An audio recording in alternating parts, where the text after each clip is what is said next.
Alors, je vais être très rapide sur cette première prise de parole. Alors, nous sommes là parce que nous avons une confiance absolue dans l'intersyndicale, bien sûr, hein, qui a lancé un ultimatum guerrier, un ultimatum martial, un ultimatum terrible au gouvernement Macron. Donc on imagine que le Cornu est en train de faire amende honorable, de réfléchir avec tous ses amis à 8 ans de destruction sociale, de casse sociale, de mépris. Ils sont en train de faire une sorte de consultation vertueuse. Et le 24, ils vont remettre la démission générale de tout ce gouvernement au pied de Sophie Binet triomphante, hein, et de Marie-Lise Léon.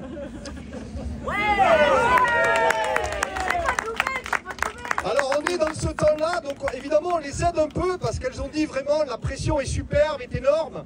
Hein, vous imaginez des preneurs d'otages en train de tenir ce discours-là, puisqu'ils ont l'air de tenir en otage le gouvernement. Attention, nous allons faire une manif en octobre. C'est vraiment la grande menace. Alors je ne sais pas si vous y croyez, je suis sûr que vous n'y croyez pas, et moi j'y crois pas du tout. Donc on est ici pour leur dire, on est cohérent. Contrairement à ces gens de l'intersyndicale, on a un discours politique sérieux. On n'est pas en train de ressucer les éternels, je dirais, vieilles valoches. Depuis 20 ans, on nous ressort les mêmes choses. Il n'y a aucune innovation. Donc là, il y a de l'innovation, il y a des discours, il y a du logos, il y a de la guillotine et du saucisson, de la bonne humeur. Donc c'est aussi, il faut être très clair, une réponse à Sophie Binet et à Léon Marie-Lise, évidemment. On veut que ce gouvernement illégitime dégage. Macron est nu. Macron, démission, destitution. Bien.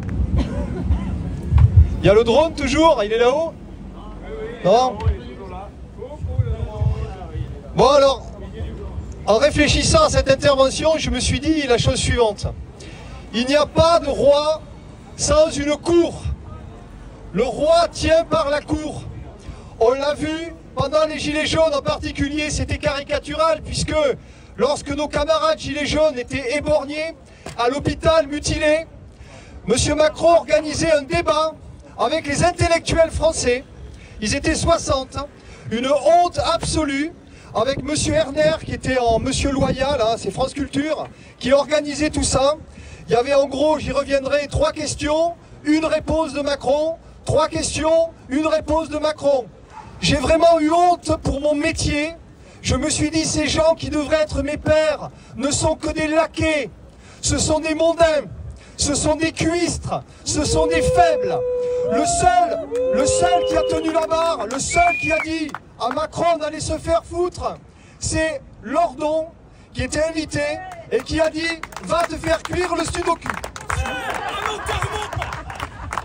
Alors, on va faire des va-et-vient un petit peu avec l'histoire et la philo. On va commencer par un grand homme sans lequel peut-être on n'en serait pas là du point de vue de la République et de ce qu'on défend, la souveraineté du peuple en particulier, c'est Jean-Jacques Rousseau. Au chapitre 4 du contrat social, nous sommes en 1762. Jean-Jacques Rousseau, dont les idées, vous le savez, ont profondément inspiré la Déclaration des droits de l'homme et du citoyen, nous rappelle dans De l'esclavage 1.4 qu'il y a 3 façons iniques d'échanger sa liberté, de la perdre. En un mot, de l'aliéner. Alors, puisque nous aussi on peut faire du France Culture, la référence c'est rhétorique 1 Aristote.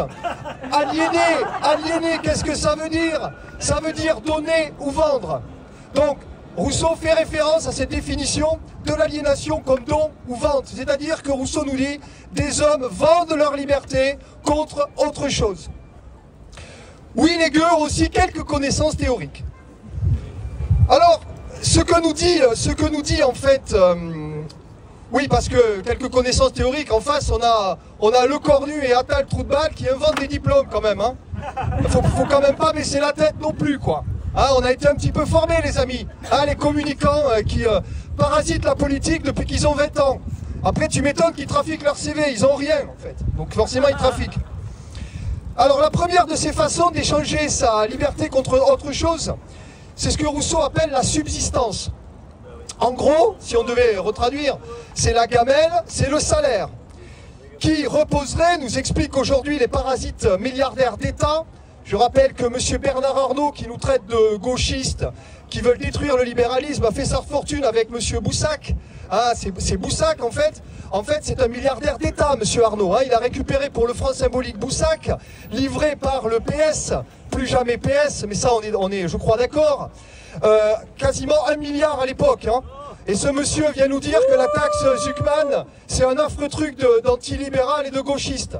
Ils ont pas honte à ces enfoirés quand même. Alors, évidemment, la création de richesse. Mais c'est quoi la création de richesse? Ben, c'est la leur. C'est pas la tienne, le gueux qui travaille à longueur de semaine. Toi, tu ne crées pas la richesse. Alors surtout quand tu es prof, parce que alors là, toi, tu crées rien du tout. C'est-à-dire que la richesse, la production intellectuelle de richesse, pour eux, ça n'existe même pas. Alors là, je suis sous les radars, quoi. Je n'existe pas. Alors, la création de richesse, c'est intéressant. Ça dépend du créateur. Et le créateur, c'est comme dans la Bible. Hein, si en plus tu as le malheur d'être femme, alors la dépendance est double. Tu as Dieu et le Père, Dieu et le patron, Dieu et la patrie. Ben, il se trouve que c'est la même origine, hein, c'est la même étymologie. Donc en fait, eux créent la richesse, ce sont les créateurs, et nous sommes, c'est l'ipséité théologique, nous sommes des créatures, des créateurs. Et nous leur devons tout en fait. Ils ne disent jamais en fait que les ouvriers créent la richesse, ça n'existe pas, jamais à aucun moment. C'est Bernard Arnault qui crée la richesse, après avoir tapiné avec le PS. Alors, j'ai perdu la feuille. Elle est importante, c'est la chute. Alors, mais Rousseau se rassoit. Il n'est pas homme à s'agenouiller devant les grenouilles de bénitier du capital à papa qui nous font la bonne morale à la téloche avant de nous taper sur la gueule.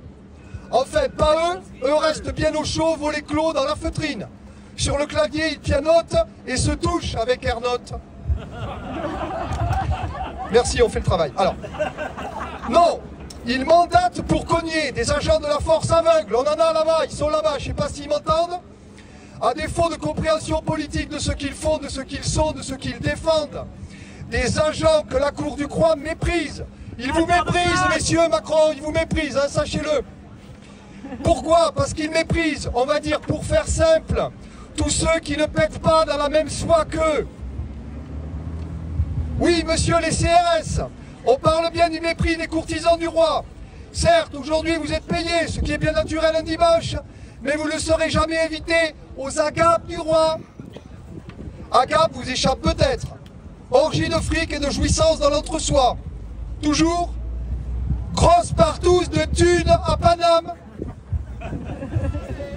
Pour eux, vous n'êtes que des pions, les outils nécessaires de leur jouissance dégueulasse. Les tauliers du lupanar bourgeois. En ce sens, nous ne sommes pas complètement ennemis. Que le peuple tape sur le peuple est même une bonne chose pour le roi diviseur de souveraineté nationale. Ouais.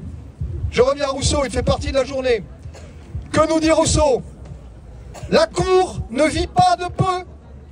1762. Je répète, la cour ne vit pas de peu. L'échange est odieux en effet. Ton salaire de merde contre leurs milliards. Tes heures sup à gogo contre leurs dividendes. Et tu oses encore les taxer? Petit salaud de gauchiste. Ressentimenteux, islamo-gauchiste, gauchisto-barbare, islamo-ressentimenteux. Un roi ne vit pas de peu, et non, il vit tout simplement à nos dépens. Nous payons, ils jouissent, nous trémons, ils se gavent, nous parlons, ils cognent. Rousseau appelle cela un pacte de soumission, d'où son titre de l'esclavage. C'est dur, je sais bien, de se dire soumis à un roi qui méprise les gueux, les jojo, les sandans. Alors celui des sandans, c'est le gros flanc arrogant de Corrèze, avec son gros bide, rempli de morgue. Il était même socialo. Et plus drôle encore, ne riez pas, il faisait partie du nouveau Front populaire. C'est beau quand même. Ouais, tout va très bien. Madame la marquise. Tout va très bien. Bon, cela dit, ça on l'avait dit en 2022 que c'était la baisse, mais bon. La place est bonne, la place est chaude. Alors, mouton passe encore, mais le mouton haineux doit être tondu. En 1762, Voltaire, le courtisan libéral, voulait la tête de Jean-Jacques sur un billot. Il a écrit ça, Voltaire, hein, il voulait la tête de Jean-Jacques Rousseau sur un billot. Le lupanar bourgeois s'en souviendra. Gloire à Voltaire le tolérant. Ainsi, Philippe Val, celui qui a bousillé Charlie. Vous vous souvenez, parlait en 2005 du référendum des lâches, en 2005. Il était pour l'UE évidemment et appelait au secours Voltaire. Et ce cuistre nous disait à la télé, Voltaire revient, ils sont devenus fous. Le même Voltaire qui disait, je veux la tête de Rousseau sur un billot. C'est la cohérence. D'ailleurs, les bourgeois germano-pratins adorent Voltaire. Ils adorent la tolérance. À partir du moment où vous venez pas chier sur leur paillasson, c'est bon. Rousseau est souverainiste car il pense la souveraineté du peuple. Le renversement conceptuel est de lui, certainement pas de Voltaire. Le souverain n'est plus le monarque, mais toi et moi le gueux. Ah, disons le citoyen, c'est plus propre. En 1734, Rousseau fait un constat terrible. Le Parlement de Genève est composé de 200 membres, Parlement héritier de la réforme protestante à la fin du XVIe siècle. Et ce Parlement, et ça on l'oublie souvent, est aux mains d'une oligarchie en 1734 à Genève. Genève est tenue par les grands argentiers, donc la place est en train de se transformer en centre opérationnel de la finance européenne. Le Parlement est devenu une chambre de validation de leur volonté. Les travailleurs ne sont plus représentés justement dans ce Parlement de Genève. Et ça, Rousseau le sait et il le constate. Des émeutes éclatent, la répression est brutale. Les tentatives de former des associations des métiers pour résister à cette oligarchie financière sont éteintes par la force publique au nom de la démocratie. En 1834, un siècle plus tard et pour les mêmes raisons, dans un autre pays, la France, c'est le massacre de la rue Transnonain à Paris. Il existe, vous chercherez un dessin terrible, réaliste et froid, du républicain Honoré Daumier, satiriste et combattant contre les obscénités d'une classe qui écrase le peuple jusqu'au massacre aveugle. Le 14 avril 1834, les occupants du 12 de la rue Transnonain se réfugient dans un appartement alors que des manifestations éclatent pour dénoncer la loi contre le droit d'association, c'est-à-dire ce que nous sommes en train de faire là. C'est exactement ça. Hein. Ils sont fusillés pour défendre l'ordre républicain dans ce même appartement. Et donc Daumier a fait un dessin terrible réaliste où on voit donc un homme qui est mortellement touché au pied du lit. Un dénommé Jean Tremblay, je reviens à Genève, l'équivalent de Bernard Arnault aujourd'hui. Hein. Jean Tremblay, je reviens à la thune, c'est le plus intéressant pour notre affaire. Il a des liens familiaux, écoutez bien, tout ça, ça a été archivé par les historiens avec 104 représentants du Parlement. C'est-à-dire que Jean Tremblay, oligarque genevois, en 1734, a des liens directs, indirects, familiaux, avec 104 représentants d'un Parlement qui en compte 200. Pour un bourgeois, ça s'appelle la démocratie. Pour nous, ça s'appelle l'oppression, en fait. Ça fait donc une majorité. Alors en gros, en somme, en 1734, tu vas bouffer chez Jean. D'abord, tu bouffes bien, tu bois bien, tu fais du bide. Mais en plus, cerise sur le gâteau royal, tu fais démocratie, tu fais république, tu fais majorité. Et si t'es pas content, on te casse la gueule. Tu te gaves comme un gros porc, mais tu soutiens l'ordre moral. Tu rentres gras, tu pètes dans l'entre-soi, tu te touches avec la famille. Les petites affaires de famille. Vous savez, ils n'aiment pas que l'éducation nationale mette qui regardent un peu tout ça à Bétarame. Ah, ils sont entre eux avec Jean Tremblay, j'imagine même pas. Mais tu es pour l'ordre, l'ordre et l'ordre. C'est une citation de Retailleau, je crois. Rousseau a très vite compris que la question n'était donc pas de savoir qu'est-ce que la démocratie, qu'est-ce que la République ou qu'est-ce que l'État. Regardez les librairies. Ces questions théoriques débordent des étals. On n'a peut-être jamais autant pensé le politique et ses impuissances. Quantité de volume vous explique même qu'il faut vivre à côté, sans, en marge, que la ZAD est l'avenir de l'homme. Très bien. Lire c'est bien et après, tu trimes autant le lendemain matin une fois la lecture passée. D'ailleurs, les grévistes qui ont fait grève le 10, moi j'en étais, le 11 en salle des profs, on me regardait alors, ça va, ça s'est bien passé. Les couillons soumis à 3 000 € par mois qui se font défausser par Bernard Arnault sont fiers d'avoir la petite conscience ou la fausse conscience du demi-instruit qui croit être du côté des puissants alors qu'il se fait défoncer. Ça s'appelle la fausse bonne conscience. Bravo!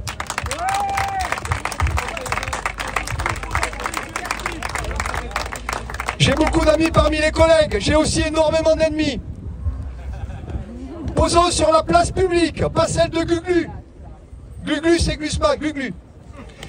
On l'aime. On l'aime. Il y a une prof d'ailleurs, elle sait ce que je fais depuis des années, elle me dit « Mais tu en penses quoi de Glucksmann ?»« C'est pas si mal. »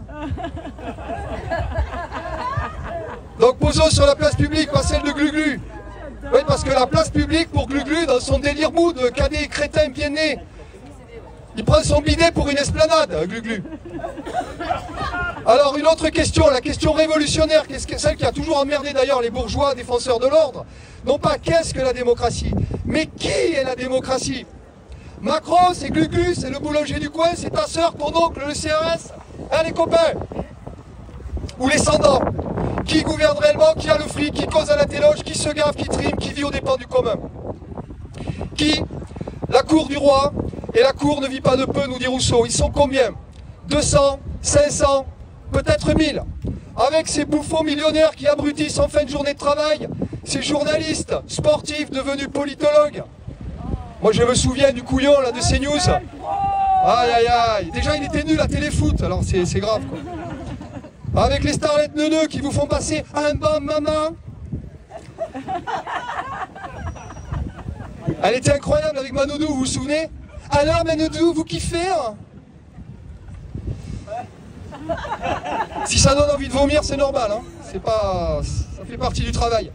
Alors les familles Saint-Cric, Duhamel, Castéra qui viennent dégoisser sur ton travail, ta vie et tes haines, avant de bouffer dans la même gamelle de la lèche royale. Je rappelle que Castéra, elle était à 40 000 € par mois à la Fédération Française de Tennis. On n'a pas gagné Roland-Garros depuis 83. Les gens tremblaient de l'époque, les amis des oligarques, les parasites du PAF, les vieux cons qui s'accrochent barbouillés de poudre et les poulpeaux suceurs de la dernière saison. Où sont les daumiers de ce cirque obscène? Les portraits de Glu-Glu? Tous ces petits marquis des antipodes du social. On vous voit, les Cohen, le Grand, qui parlent aux gens bien, les Raffi et consorts à la radio. Ils n'aiment pas les extrêmes.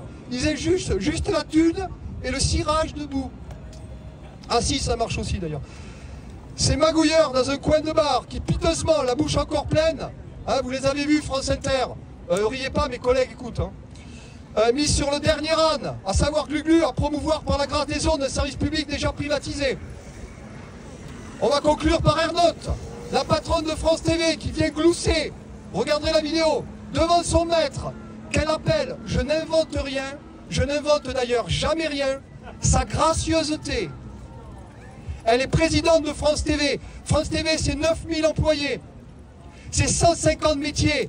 Et elle glousse devant Macron le faux en disant sa gracieuseté. Et on devrait se taire dans l'espace public. C'est une blague en fait. Elle se moque de rien du tout. Elle est duplice, elle est fausse, elle est rusée. C'est une faux cul qui censure. Le retour du dodo version culture et mouillette. C'est un peu l'histoire naturelle revisitée d'ailleurs. Je conclus, il y a Erner aussi.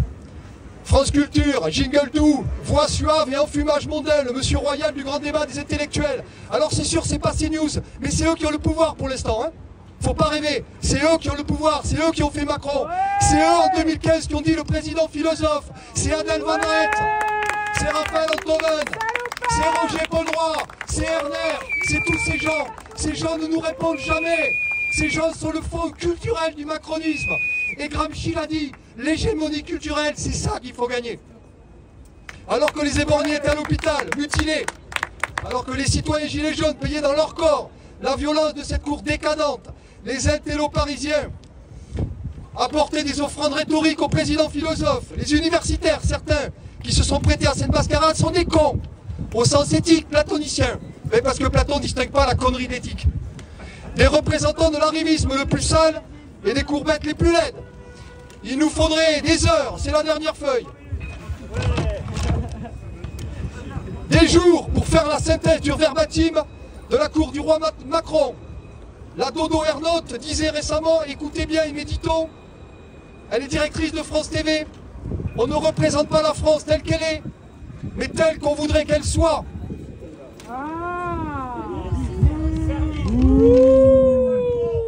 De notre côté, nous ne représentons pas cette cour de nantis, telle qu'elle voudrait être, mais telle qu'elle est. C'est ce qui nous distingue. Une fois ce constat fait, il ne reste plus qu'une chose à faire, obéir à l'ultime volonté du roi. Allez le chercher!